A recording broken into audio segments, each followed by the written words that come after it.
Honestly, it'd be a better question of which USA Women's National Team players couldn't get into the lineup ahead of these players. Because there's only one player that you listed here that actually would get into USA Women's National Team's starting 11.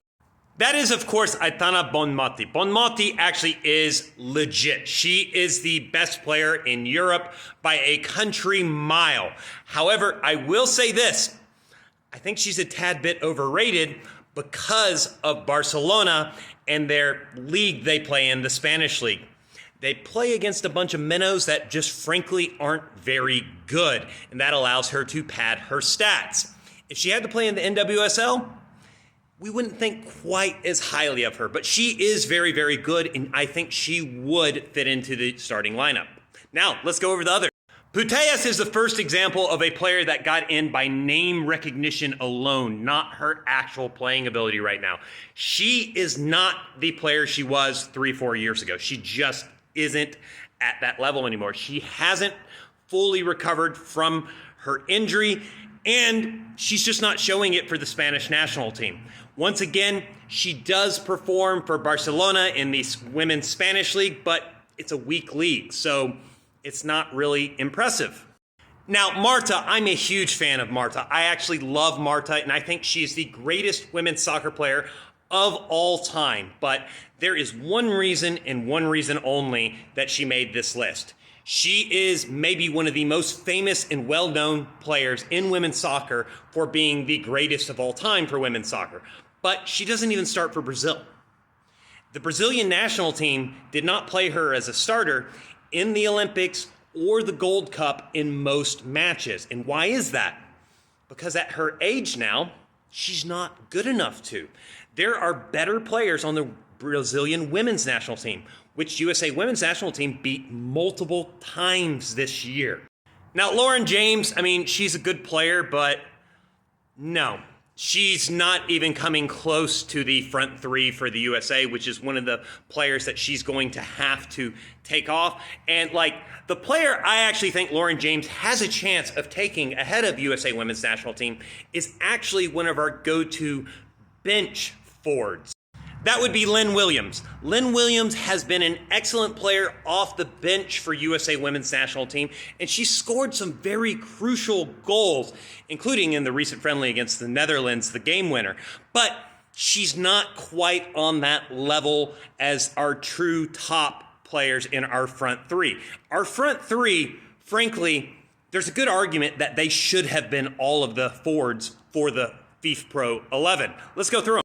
Let's start with one of my favorite players in the world right now, Trinity Rodman. She has been an absolute sensation for USA Women's National Team this year, scoring crucial goals in the Olympics, and she helped Washington Spirit to the NWSL Cup final. Absolutely excellent player. She's not getting beat by any of those players. Sophia Smith, can't say much else other than positive about her performances for USA Women's National Team and the Portland Thorns this year. Absolutely excellent player as well, consistently scoring goals, consistently creating opportunities for her teammate. It's hard to not see her in the top 11 players in the world right now. And of course, Mallory Swanson. Mallory Swanson was arguably the best player in women's soccer before her injury before the last World Cup. And she's come back and she's left off right where she left. She is scoring goals and she led the USA women in scoring in the Olympics. Mallory Swanson not being on the list is absolutely criminal. Now for some other players that definitely should be on this list that weren't listed. I'll go over a few that are very, very obvious first. Maybe one of the most obvious, Alyssa Nair. Her 2024 season is probably the best season for a goalkeeper in women's soccer history.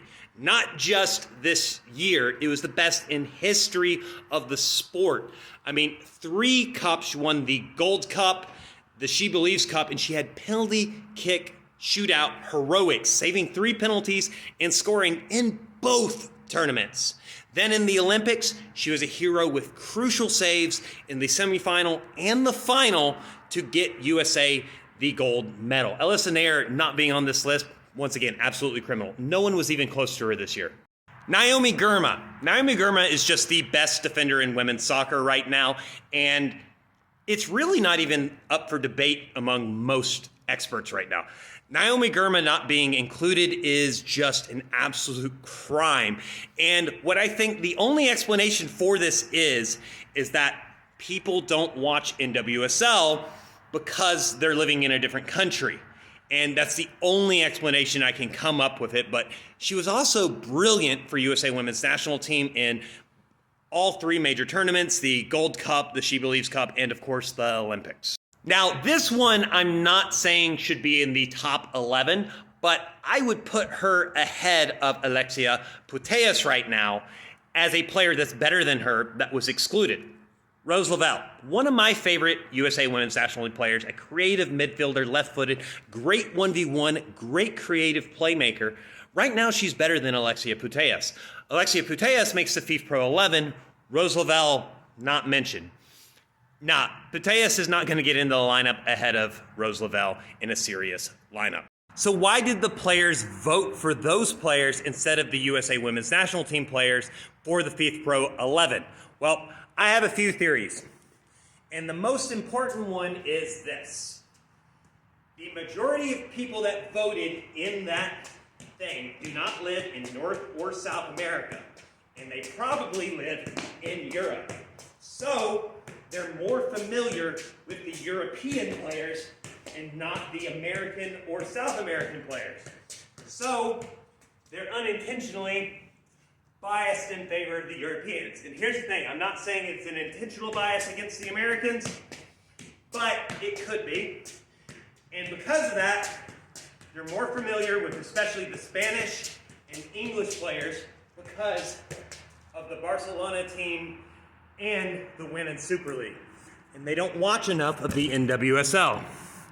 But reality is the NWSL is by far the best women's soccer league in the world. And most of those European leagues are like a second division in comparison.